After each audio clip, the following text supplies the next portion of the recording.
Hello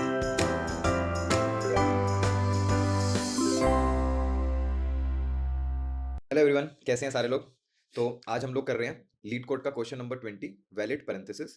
तो question को read करके स्टार्ट करते हैं। So what the question is saying, given in string S, okay, containing characters कौन से, this bracket, curly brackets and normal bracket which is used in list, ठीक है। Determine if the input string is valid, ठीक है। And input string is valid, अब ये valid कब होगी कि open bracket must be closed by the same type of bracket, कि जब दोनों के ब्रैकेट सेम होंगे। Open bracket must be closed in the correct order, कि ठीक है उसकी जो ऑर्डर है ओपन ब्रैकेट का वो सही होना चाहिए। Every close bracket has a corresponding open bracket of the same type, ठीक है। ये क्वेश्चन में अब हमें क्या करना है, आओ इसको एज एक्सप्लेनेशन के थ्रू समझते हैं कि if we have a string like this, तो but the question is saying कि हर एक ब्रैकेट जो ओपन किया गया है उसका कॉरेस्पॉन्डिंग क्लोजिंग ब्रैकेट भी होना चाहिए सेम ऑर्डर में। जैसे इसमें हम देख सकते हैं एग्जांपल S0 में सेम, इसमें और इसमें कॉरेस्पॉन्डिंग है इनके, एंड इसके भी। तो ये हमारा एक वैलिड पैरेंथेसिस है, हम इसको पास करेंगे और हम इसका रिटर्न करेंगे true, okay. Now look at S1। अब S1 को भी अगर हम लोग देखेंगे तो ये वाले ब्रैकेट के लिए एक उसका क्लोजिंग ब्रैकेट एग्जिस्ट करता है, वी कैन यूज दिस और दिस वन, और इस वाले ब्रैकेट के लिए भी एक उसका कॉरेस्पॉन्डिंग क्लोजिंग ब्रैकेट है। तो ओके, ये वाला पास हो गया, इसके लिए भी ये क्लोजिंग ब्रैकेट है, तो ये भी हम लोग ट्रू आउटपुट देंगे। But if you look eight S2, और हमने अपना अगर ये ढंग से पढ़े, open bracket must be close in the correct order, ठीक है।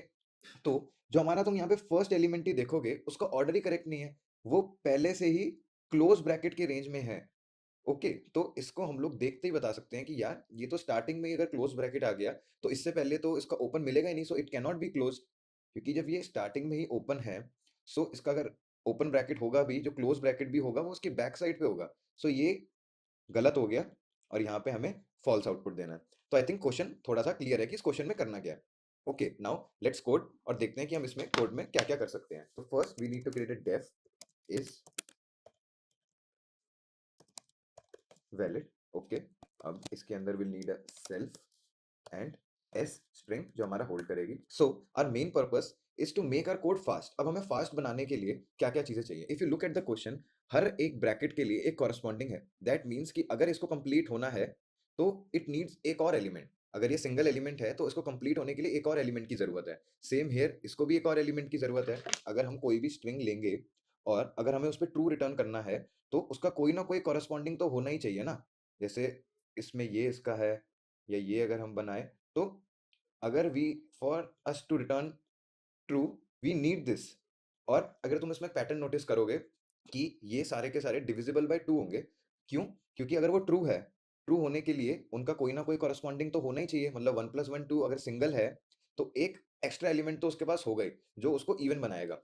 तो अपने कोड को फास्ट करने के लिए क्या हम लोग यहाँ से ही नहीं लिख सकते कि if length of S is, उसको अगर मॉडुलस करें, is divided by 2 and it come out to not equal to 0, then can we say यहीं पे कि रिटर्न क्या, फॉल्स। यहीं पे फॉल्स रिटर्न कर दो ना, क्योंकि अगर हमारे पास लेट से, जैसे यहाँ पे एलिमेंट दिया हुआ है, लेट्स टेक S3 और अंदर एलिमेंट ऐसे दे रखे हैं, तो जब ये चेक करेगा इसके लिए ये कॉरेस्पॉन्डिंग है, बट जब वो देखेगा कि यार ये तो टेक्निकली तो 3 एलिमेंट है ना हमारे पास, तो ये तो कभी कंप्लीट ही नहीं हो सकती है, ये तो फॉल्स ही रिटर्न करेगा।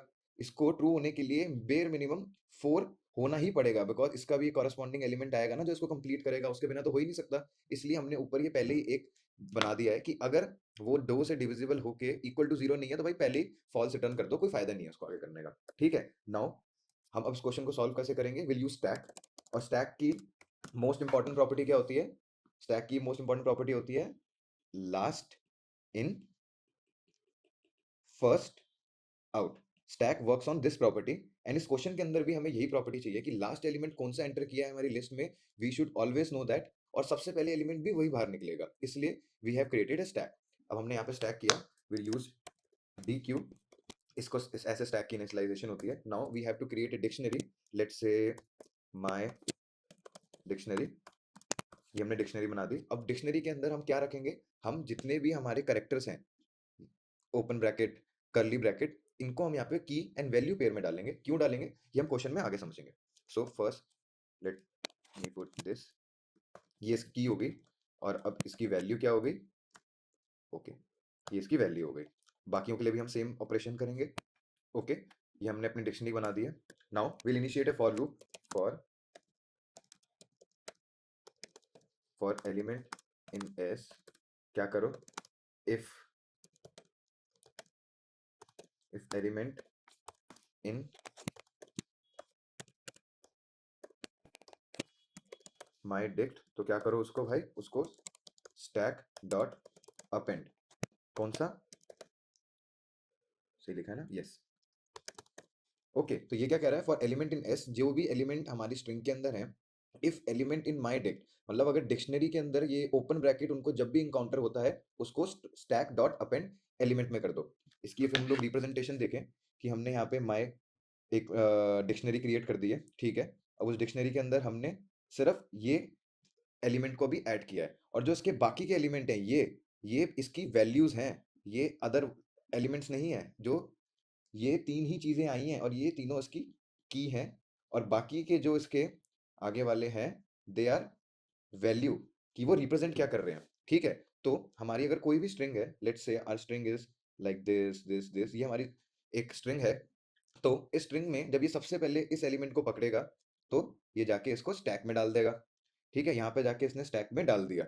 अभी सिर्फ इतना ही याद रखना। और मानो अगर हमारा अगला भी एलिमेंट ऐसा है, तो जब वो इस पे जाएगा, तो वो अगेन उठा के उसको यहाँ डाल देगा। सिर्फ अभी इतना कर रहा है, एंड इसको याद रखते हैं। नाउ मूविंग फॉरवर्ड, ये तो हमारा हो गया किसके लिए, ओपन ओपन ब्रैकेट्स के लिए, ठीक है। अब हम लोगों को क्लोज ब्रैकेट के लिए एक अपना केस डिफाइन करना है।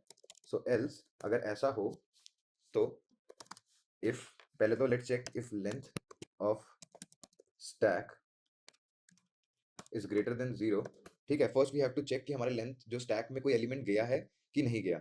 इफ गया हुआ है तो क्या करेंगे, will use if my dictionary, हम डिक्शनरी को अपने एक्सेस करेंगे। डिक्शनरी में क्या बोलेंगे कि स्टैक, और डिक्शनरी को एक्सेस करने के लिए we need if my dict dot, yes we need to use dot get stack.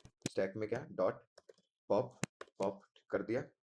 Pop करने के बाद we need to make if it is not equal to the element, what will do, हम लोग यहीं पे रिटर्न कर देंगे क्या, फॉल्स, ठीक है। और okay, now else case we have to define कि रिटर्न फॉल्स, ठीक है।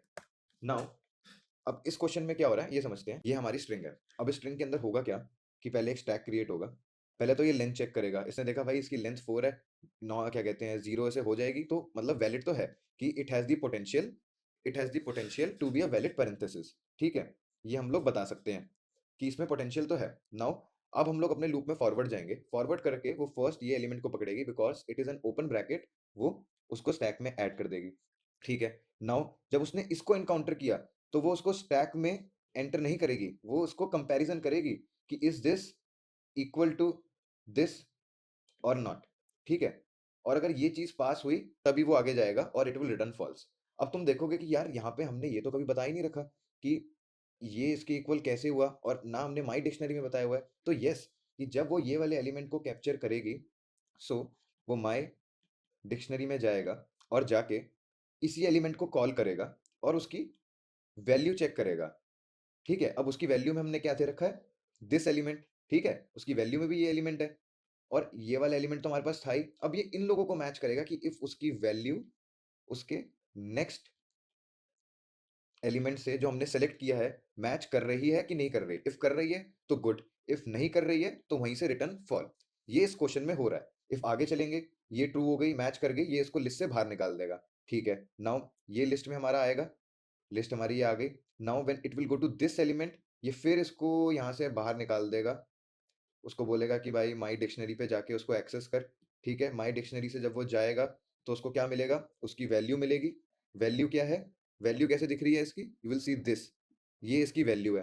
तो हमें इधर भी बताना पड़ेगा कि if length of stack is greater than 0, ठीक है। इसका मतलब रिटर्न रिटर्न फॉल्स, क्योंकि अभी भी स्टैक के अंदर हमारे एलिमेंट बचे हुए हैं। If the element are remaining, इसका मतलब कि भाई वो तो वैलिड पैरेंथेसिस है ही नहीं। एल्स, एल्स क्या करो, रिटर्न, रिटर्न ट्रू। क्यों? क्योंकि अब हमारा स्टैक भी खाली हो गया। If our stack is empty, that means कि हमारे जितने भी अंदर के पैरेंथेसिस हैं वो एक दूसरे से मैच कर गए हैं, स्टैक में कुछ भी नहीं है। तो वी कैन रिटर्न और लेट्स सी कि इफ ये कोड वर्क कर रहा है कि नहीं। Okay, there is an error, indentation, ये छोटी मिस्टेक हमेशा कवर करनी चाहिए। Now let's try to run this again. अभी भी हमारा रॉन्ग आंसर आ रहा है, तो देखते हैं क्या हो रहा है पूरे कोड में। ऊपर से ही देखते हैं। ये ऊपर वाला कोड हमारा वो है कि इफ वो 2 की डिजिट में ही नहीं है तो हम उसको पहले ही फॉल्स दे देंगे, क्योंकि आगे वो ऑड में कभी होगा ही नहीं। फिर हमने स्टैक बनाया, एक अपनी डिक्शनरी बनाई, वैल्यू एंड की पेयर की उनको पता हो। फिर हमने ये अपना ओपन ब्रैकेट्स के लिए किया कि ओपन ब्रैकेट को स्टैक में अपेंड कर दो। फिर ये नीचे वाला code is for close bracket, कि जब क्लोज ब्रैकेट आए तो कैसे डिक्शनरी से उनकी वैल्यू उठानी है, एंड ओपन ब्रैकेट से उनको एलिमेंट को पॉप करवा के चेक करना है इफ दे आर इक्वल और not. So okay, I can see कि हमने यहाँ पे इसकी इंडेंटेशन गलत की हुई है।